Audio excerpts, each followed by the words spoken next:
Hello everyone, welcome back to my channel bubble की classes. आज हम जानने वाले हैं उन सभी तरह के एंगल्स के बारे में जो सिर्फ इस चैप्टर में नहीं बल्कि मैथ्स की कोई भी बुक उठा लोगे तो वहाँ पे एंगल्स का यूज़ होता ही है। So without any further delay let's start. जैसे कि मैंने आपको अपनी प्रीवियस वीडियो में बताया था कि जब हम टू रेज को कंबाइन करते हैं तो एक एंगल फॉर्म हो जाता है। लाइक अगर मैं कहती हूँ यहाँ पे मेरे पास टू रेज हैं और इनका जो इनिशियल पॉइंट है वो कॉमन है, तो ये एक एंगल फॉर्म कर देती हैं। अब जो एंगल है वो रेज से ही फॉर्म क्यों होता है, लाइन से, लाइन सेगमेंट से क्यों नहीं होता? तो रेज, लाइन, लाइन सेगमेंट, इन सब में क्या डिफरेंस है, इस पर मैंने डिटेल में वीडियो बना के डिस्क्रिप्शन बॉक्स में उसका लिंक डाल दिया है, आप वहाँ से उसको चेक कर सकते हो। Now let's come back to our topic angles. As we all know, जो हमारा प्लेन है उसको हम 4 क्वाड्रेंट्स में डिवाइड कर सकते हैं कुछ रेज की हेल्प से। इस तरह से जो ये रे है रिप्रेजेंट करती है 0 डिग्री को, ये रे रिप्रेजेंट करती है 90 डिग्री, ये रे जो है यहाँ पे हम लिख देते हैं 180 एंड दिस रे 270 डिग्री। अब सबसे पहले जिस एंगल की हम बात करने वाले हैं that is a very common acute angle. Now what is acute angle? An angle which is greater than 0 degree but less than 90 degree is called an acute angle. जो कोई भी एंगल जो कि इस दोनों लाइंस की, इन दोनों रेज के इन बिटवीन कहीं ना कहीं लाई करता है, यानी वो 0 से थोड़ा सा बड़ा हो सकता है और 90 से थोड़ा सा छोटा हो सकता है, लेकिन वो 0 एग्जैक्ट नहीं हो सकता, ना ही वो एग्जैक्ट 90 हो सकता। तो इन दोनों के इन बिटवीन कहीं ना कहीं वो लाई करता है। लाइक अगर मैं कहूँ कि अगर मैंने यहाँ पे एक रे ड्रॉ कर दिया, हमारी जो इनिशियल रे है ना, जो जैसे कि मैंने बताया कि 2 रेज से मिलके बनता है, तो जो पहली रे है वो हमेशा यही रहने वाली है, वो चेंज नहीं होगी। जो सेकंड रे है वो डिसाइड करेगी कि एंगल जो है किस तरह का फॉर्म हो रहा है। लाइक जो पहली रे हमारी यही है, अब सेकंड रे मैंने यहाँ पे ड्रॉ कर दिया, तो एंगल हमें देखने से पता चल रहा है वो 0 और 90 के इन बिटवीन लाई कर रहा है, तो ये किस कैटेगरी में आ जाएगा? एक्यूट एंगल्स की कैटेगरी में। अभी अगर आप इसको मेजर भी करके देख लोगे प्रोटेक्टर से तो इसकी मेजरमेंट हो सकता है 60 बन जाए या 55 है, कुछ भी बन सकता है, लेकिन वो हमें पता है कि 60 भी 90 से छोटा, 0 से बड़ा है। सिमिलरली जो 55 है वो भी 90 से छोटा है और 0 से बड़ा है। तो इस तरह से जो एक्यूट एंगल है उसको हम मेजर कर लेते हैं। नाउ सेकेंड एंगल जिसकी हम बात करने वाले हैं that is obtuse angle. An angle which is greater than 90 degree but less than 180 degree is called obtuse angle. अब जो एंगल 90 से बड़ा होगा लेकिन 180 से छोटा होगा, यानी इन दोनों के इन बिटवीन जहाँ जो लाई करेगा एंगल, उसको हम बोल देंगे ऑब्ट्यूज एंगल। ऑब्ट्यूज एंगल को हम कैसे ड्रॉ करते हैं? जैसे कि मैंने पहले भी बताया, इनिशियल रे जो है फर्स्ट रे यही रहने वाली है हर एक केस में, हर एक एंगल में। अब जो सेकेंड रे है हमें इन दोनों की इन बिटवीन कहीं ना कहीं लाई करवानी है, तो हम यहाँ पे सेकेंड रे जो है वो ड्रॉ कर देते हैं। अब एंगल हमेशा कहाँ से मेजर करेंगे? जो फर्स्ट रे थी वो यही थी, तो एंगल इसने कितना बनाया है? ये बना। तो ये जो है हमारी सेकेंड रे डिसाइड करती है कि एंगल किस तरह का है, वो 90 और 180 में लाई कर रही है। इसका मतलब जो ये एंगल है वो हमारा बन गया obtuse angle. Now next angle जिसकी हम बात करने वाले हैं that is reflex angle. Now what is reflex angle? An angle which is greater than 180 degree but less than 270 degree, उसको हम बोल देंगे रिफ्लेक्स एंगल। जो रिफ्लेक्स एंगल है यहाँ पे उसकी सेकेंड रे इन दोनों के बीच में कहीं ना कहीं लाई करेगी। लाइक अगर मैं यहाँ पे सेकेंड रे ड्रॉ कर देती हूँ कुछ इस तरह से, फर्स्ट रे हमेशा यही रहने वाली है, तो एंगल कितना बना टोटल?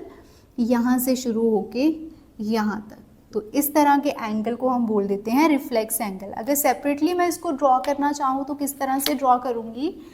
फर्स्ट इनिशियल रे ये है, इन सेकेंड कुछ इस तरह से, तो ये हमारा बन गया रिफ्लेक्स एंगल, रिफ्लेक्स एंगल।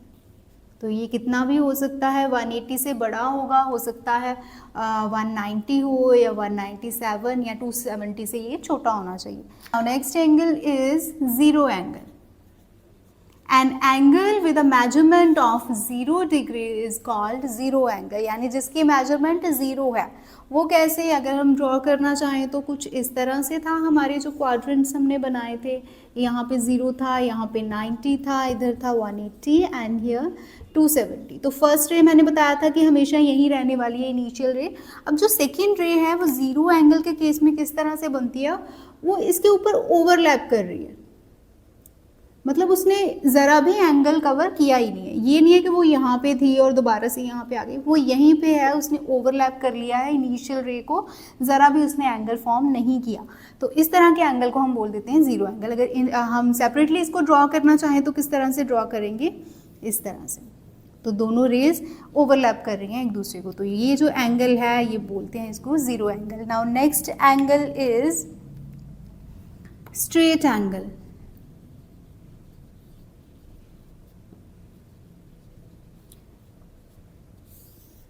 तो इसके नाम से ही क्लियर हो रहा है कि ये एंगल जो है किसी ना तरह की एक स्ट्रेट लाइन फॉर्म करेगा। तो स्ट्रेट लाइन ये कैसे फॉर्म कर सकता है, ये रही एक स्ट्रेट लाइन।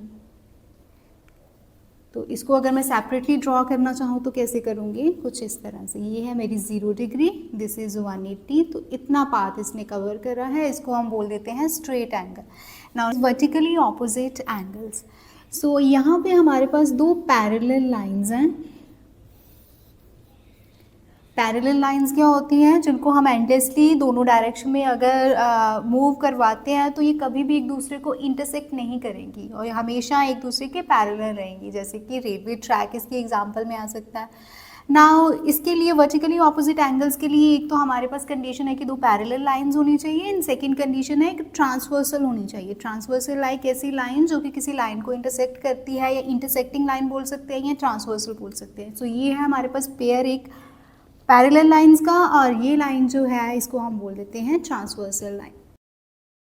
अब वर्टिकली ऑपोजिट एंगल्स यहाँ पे कहाँ फॉर्म हो रहे हैं, जैसे कि हमने पीछे देखा था कि जो एंगल्स हैं वो दो रेज से मिलके बनते हैं। तो यहाँ पे एक रे ये है, एक रे ये, और इनका जो इनिशियल पॉइंट है वो स्टार्टिंग पॉइंट वो फिक्स्ड है, तो यानी कि यहाँ पे कोई ना कोई एंगल फॉर्म हो सकता है। उसी तरह से इधर अगर देखें, ये रे है, ये भी एक रे है, और यहाँ पे इनका जो इनिशियल पॉइंट है दैट इज़ फिक्स, तो ये एंगल एक बन गया। उसी तरह से एक एंगल ये है। अगर ये नीचे वाली लाइन की अगर हम बात करते हैं तो यहाँ पे भी 4 एंगल्स हमारे पास फॉर्म हो गए हैं। अब ये 4 एंगल्स यहाँ पे और 4 एंगल्स यहाँ पे, लेकिन इनमें से वर्टिकली ऑपोजिट एंगल्स कौन से हैं ये हम कैसे पता करेंगे। इसको याद करने का सबसे बेटर तरीका है कि यहाँ पे जैसे ये यहाँ पे V है, तो जो V शेप में एंगल्स हमारे पास बनेंगे उनको हम बोल देते हैं वर्टिकली ऑपोजिट एंगल। अब V शेप में कौन से एंगल्स बन रहे हैं, लाइक जैसे ये है एंगल, इसका हम नाम रख देते हैं 1 2 3 4, इसको नाम दे देते हैं 5 6 7 8। तो अगर हम देखें इस एंगल को और ये वाले एंगल को, तो ये दो वीज हैं, यानी कि एक पेयर हमें वर्टिकली ऑपोजिट एंगल्स का मिल गया है, वो है 1 और 3। और वर्टिकली ऑपोजिट एंगल क्योंकि हमेशा इक्वल होते हैं, इसका मतलब है एंगल 1 एंड एंगल 3 है जो उनकी मेजरमेंट हमेशा सेम रहेगी। अब और कौन से पेयर्स इसमें वर्टिकली ऑपोजिट एंगल्स के हैं और वीज कौन सी बन रही हैं, लाइक एक वी ये है लाइक इस तरह से, और एक वी यहाँ पे ऐसे बन रही है कुछ इस तरह से। तो ये भी जो पेयर है ये भी वर्टिकली ऑपोजिट एंगल्स का पेयर है, इसलिए ये भी इक्वल हो जाएगा, like angle 2 equals to angle 4। Similarly अगर हम इस रे की बात करते हैं तो यहाँ पे भी एक ये पेयर बन रहा है 5 and 8, that will be equal क्योंकि वो भी वर्टिकली ऑपोजिट एंगल का पेयर है, and similarly angle 7 equals to angle 6। तो ये थे वर्टिकली ऑपोजिट एंगल। अब नेक्स्ट टॉपिक है ऑल्टरनेट एंगल्स।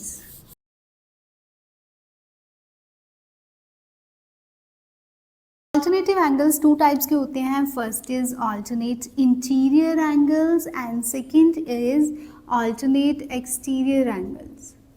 अब इंटीरियर एंगल्स और एक्सटीरियर एंगल्स क्या हैं, कुछ इस तरह से हमने डायग्राम बनाई थी और यहाँ पे था एंगल्स फॉर्म हुए 4, इसको हम दे देते हैं 1 2 3 4 5 6 7 8। अब जो इंटीरियर एंगल्स हैं और एक्सटीरियर एंगल्स हैं ये क्या है, जो दोनों लाइंस के जो हमने पैरेलल लाइंस ड्रॉ की थी उनके इन बिटवीन जो अंदर वाली साइड पे एंगल्स हैं वो सारे हैं इंटीरियर एंगल्स, और जो बाहर वाली साइड पे एंगल्स हैं दैट आर एक्सटीरियर एंगल्स। तो इंटीरियर एंगल्स में हमारे पास आ रहे हैं angle 3, angle 4, angle 5 and angle 6, और एक्सटीरियर एंगल की कैटेगरी में आ रहे हैं एंगल 2, एंगल 1, 7 एंड 8। 2 1 7 एंड 8। ये तो हो गई बात इंटीरियर एंड एक्सटीरियर एंगल्स। अब ऑल्टरनेट इंटीरियर एंगल्स क्या है और ऑल्टरनेट एक्सटीरियर एंगल्स क्या है। Angles on the opposite side of transversal are called alternate interior angle. जो ये ट्रांसवर्सल लाइन जो हमने ड्रॉ करी थी, इसकी ऑपोजिट साइड पे जो एंगल्स बन रहे हैं, लाइक इंटीरियर की अगर बात करें, ये ट्रांसवर्सल लाइन है, इसके अंदर वाले एंगल्स ही हमने देखने क्योंकि इंटीरियर की बात कर रहे हैं, लेकिन ऑपोजिट साइड पे ट्रांसवर्सल की, मतलब एक एंगल ये और एक एंगल ये ऑपोजिट है, ये हम ले नहीं सकते। अगर ये ले लेते हैं तो वो तो सेम ट्रांसवर्सल की सेम साइड पे एंगल बन जाएगा, लेकिन इसकी कंडीशन है कि जो ट्रांसवर्सल की ऑपोजिट साइड पे एंगल बनने चाहिए, यानी कि एंगल 3 एंड एंगल 6 जो है वो एक पेयर हमें मिल गया ऑल्टरनेट इंटीरियर एंगल्स का, और ये भी इक्वल होते हैं, यानी angle 3 will be equal to angle 6। Similarly इसके अलावा कोई और पेयर अगर हमें मिल रहा है, that is angle 4 and angle 5, तो इसी तरह से एंगल 4 और एंगल 5 भी हो जाएंगे इक्वल। लेकिन ये थी इसकी सिर्फ एक कैटेगरी को अभी हमने पढ़ा है इंटीरियर, लेकिन सेकंड है ऑल्टरनेट एक्सटीरियर एंगल, उसमें भी डेफिनेशन वही रहने वाली है कि ट्रांसवर्सल लाइन के ऑपोजिट साइड पे जो एंगल्स बनेंगे, लेकिन इस बार हमने एक्सटीरियर वाले एंगल्स देखने हैं। अब एक्सटीरियर वाले एंगल्स हैं, एक है एंगल 2 और इस लाइन की दूसरी डायरेक्शन में हमने देखना, तो वो बन रहा है एंगल 8। तो यहाँ पे हमारे पास आ गया angle 2 and angle 8 equal. Now second pair इसी तरह हम फाइंड कर लेंगे, angle 1 and angle 7 equal to angle 7। तो ये थे alternate interior and alternate exterior angle. अब हम देखते हैं next topic, that is corresponding angles. Now next is corresponding angles. So angles on the same side of transversal are called corresponding angles. ये alternative angle के बिल्कुल opposite है, like alternative angles में हमने बोला था कि transversal side जो line है उसके opposite sides पे जो angles form होते हैं उनको हम उस pair में, उस category में रख लेते हैं, लेकिन यहाँ पे transversal line के सेम साइड की बात करेंगे, लाइक मैं इनको कुछ भी नाम दे देती हूँ, एंगल 1 2 3 4, यहाँ पे 5 6 7 8। नाउ इस कैटेगरी में कौन कौन से पेयर आ रहे हैं, ट्रांसवर्सल लाइन है ये वाली हमारे पास, और इसके सेम साइड पे जो एंगल बन रहे हैं, तो सेम साइड पे एक तो 1 बन रहा है, 3 बन रहा है, तो क्या हम बोल सकते हैं कि 1 और 3 इक्वल है? नहीं, लेकिन अगर हम इस लाइन के ऊपर वाला एंगल ले रहे हैं तो नीचे वाली लाइन के भी ऊपर वाला ही एंगल हमें चाहिए। सेम साइड की तो बात सही है कि सेम साइड में 1 और 3 भी तो आ रहे हैं, 5 और 7 भी आ रहे हैं, लेकिन हम कौन से वाले को पेयर कंसिडर करें करस्पॉन्डिंग एंगल का? तो अगर हम इस लाइन के ऊपर वाला एंगल ले रहे हैं तो इस लाइन के भी ऊपर वाला, अगर ये लेंगे ये तो लाइन के नीचे वाला एंगल हो गया, तो इसलिए इसका जो फर्स्ट पेयर है वो कौन सा है, एंगल 1 एंड एंगल 5, और ये भी होंगे इक्वल। उसी तरह से अगर हम ट्रांसवर्सल लाइन के सेम साइड पे और कौन से एंगल्स बचे हैं, एंगल 3 एंड एंगल 7, तो अगर ये लाइन के नीचे है तो ये भी लाइन के नीचे है, तो सेकंड पेयर हमारे पास है एंगल 3 एंड एंगल 7। उसी तरह से अब इस साइड की बात करते हैं, यहाँ पे एंगल 2 है, यहाँ पे एंगल 6, तो 2 और 6 भी इक्वल हो जाएंगे, and similarly angle 4 and angle 8 will be equal. So ये थे कुछ टाइप ऑफ एंगल जो कि इस चैप्टर में होने वाले हैं यूज़। अब हम नेक्स्ट वीडियो में स्टार्ट करेंगे इस चैप्टर की एक्सरसाइज 6.1। Thank you.